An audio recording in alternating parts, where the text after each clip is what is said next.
Oke, assalamualaikum warahmatullahi wabarakatuh. Sebelumnya perkenalkan, nama saya Rio Yudanika Pertama dari Prodi Sistem Informasi kelas SI22F. Pada video kali ini adalah video pemaparan saya tentang tugas ulangan tengah semester pada mata kuliah kewirausahaan. Dengan judul itu adalah Observasi Aplikasi Smart City, Analisis Kebutuhan Pengguna Menggunakan Contextual Inquiry. Oke, langsung saja ke slide selanjutnya. Itu adalah untuk pendahuluan. Untuk pendahuluan ini itu periode observasinya itu pada bulan Maret 2025 pada tanggal 10 Maret hingga 28 Maret.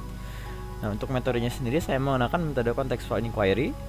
Nah, untuk fokusnya itu identifikasi permasalahan dari perspektif konsumen potensial pada aplikasi Smart City atau wisata informasi kota. Slide selanjutnya itu adalah apa sih itu metode contextual inquiry itu? Jadi metode ini fokusnya adalah observasi pengguna dalam konteks penggunaan nyata, mengidentifikasi masalah aktual versus masalah yang dilaporkan, memahami perilaku alami pengguna saat menggunakan aplikasi, dan terakhir adalah mengumpulkan insight langsung dari interaksi pengguna dengan aplikasi. Selanjutnya itu adalah kelompok pengguna. Nah, untuk kelompok pengguna ini saya menggunakan beberapa kelompok pengguna. Yang pertama itu adalah wisatawan, yaitu fokusnya mencari informasi tempat wisata, membutuhkan rute perjalanan, dan mencari rekomendasi penginapan. Terus yang kedua itu adalah pemilik pariwisata, yang fokusnya adalah hotel dan penginapan, pengelolaan di tempat wisata, dan juga restoran dan kuliner. Yang terakhir itu adalah penduduk lokal. Penduduk lokal ini mencari fasilitas umum seperti rumah sakit, ATM, masjid, dan lain-lainnya. Terus yang kedua adalah informasi acara lokal dan juga rute transportasi.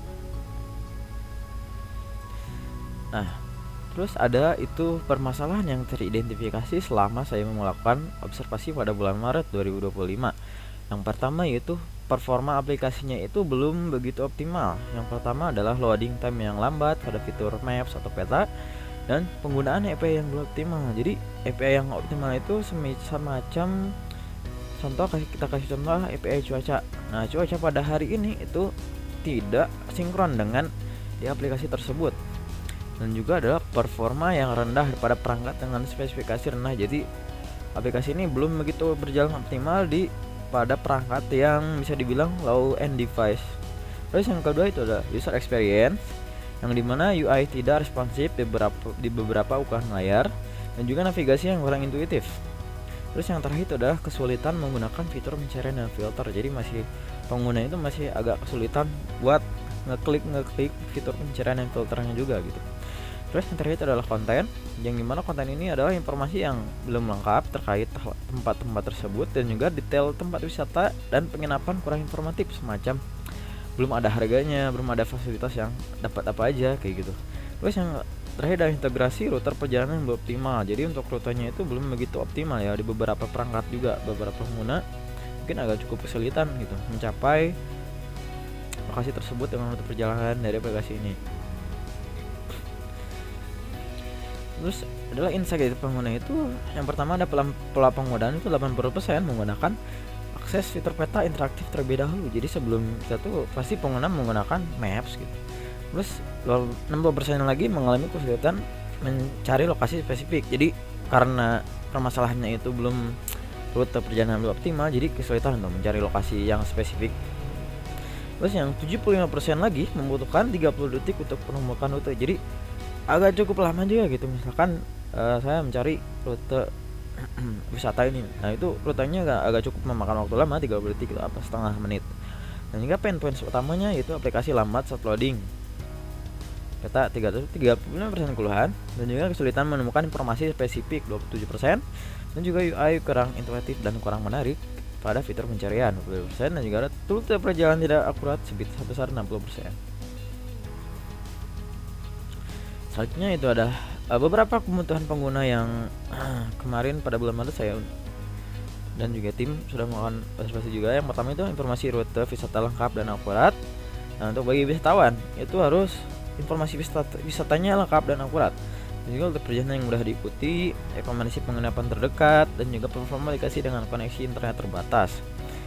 Jadi untuk yang kedua itu adalah pemilik bisnis, yaitu fitur promosi dalam bisnis dalam aplikasi. Jadi pada awalnya ini aplikasi ini belum ada menggunakan yang namanya fitur promosi bisnis dalam aplikasi. Jadi masih agak-agak tempatnya doang kayak gitu. Jadi si pemilik bisnis ini pengennya itu dipromosiin kayak gitu. Dan juga akses data minat wisatawan. Nah, untuk akses data minat wisatawan, jadi si pemilik bisnis ini bisa memperkirakan gitu, itu misalkan bulan ini yang datang segini, terus yang ke bulan depan yang datang segini. Jadi itu belum ada sama sekali kebutuhan penggunanya. Dan juga ada respon terhadap ulasan pengguna. Nah, ini untuk review. Jadi misalkan si pemilik bisnis ini pengen wisatanya itu bagus gitu. Nah, itu banyak ulasan, jadi menarik pengunjung sebenarnya. Entah itu ada pengguna penolakannya, informasi fasilitas umum yang akurat. Jadi itu pengen fasilitas umum pelayanan publik itu lebih akurat kayak gitu. Misalkan di jalan ini nih, jalan Puncak itu ada kota apa aja kayak gitu. Nah, juga notifikasi kejadian penting kayak misalkan ada kecelakaan atau ada darurat apa gitu. Jadi butuh notifikasi gitu biar si pengguna itu tahu. Terus, nah yang selanjutnya itu adalah peluang bisnis. Jadi setelah saya menganalisis, jadi beberapa planning ke depannya itu adalah peluang bisnis. Yang pertama itu kolaborasi dengan bisnis pariwisata. Yang pertama itu integrasi sistem booking, hotel dan restoran, partnership dengan pengelola tempat wisata, dan juga ada iklan tertarget berdasarkan preferensi. Dan juga ada model premium, model langganan, jadi fitur dasar gratis. Nah, untuk fitur premiumnya itu kayak misalkan langganan navigasi offline dan juga info eksklusif lebih gitu. Nah, untuk platform B2B-nya itu adalah business to business. Untuk bisnis pariwisata itu ya dashboard analitik. Dashboard analitik kayak pengunjung pengguna setiap tahun, setiap bulan kayak gitu lah. Terus promosi dan marketing. Nah, ini masih rencana jangka panjang sebenarnya untuk peluang bisnis ini. Selanjutnya yaitu adalah beberapa rekomendasi pengembangan yang mungkin akan diterapkan beberapa kedepannya gitu, atau untuk kedepannya gitu. Yang pertama yaitu optimasi performa. Jadi kayak implementasi lazy loading untuk itu. Jadi si loadingnya itu nggak bosenin lah, ada animasi perjalannya gitu. Jadi buat pengguna itu lebih tertarik. Dan juga optimasi query API yang saya sebutkan tadi, API-nya belum optimal, kayak misalnya API cuaca, lokasi, pembayaran juga itu butuh API juga. Caching data lokasi populer. Jadi misalkan lokasi yang sering dikunjungin itu banyak nih, daerah kolam renang di mana gitu. Nah, itu pasti muncul paling bawah karena itu banyak yang paling atas karena banyak yang dikunjungi oleh pengguna gitu. Nah, untuk yang selanjutnya perbaikan UI UX, ya redesign fitur pencarian dan filter, tinggal responsivitas UI, dan implementasi onboarding flow.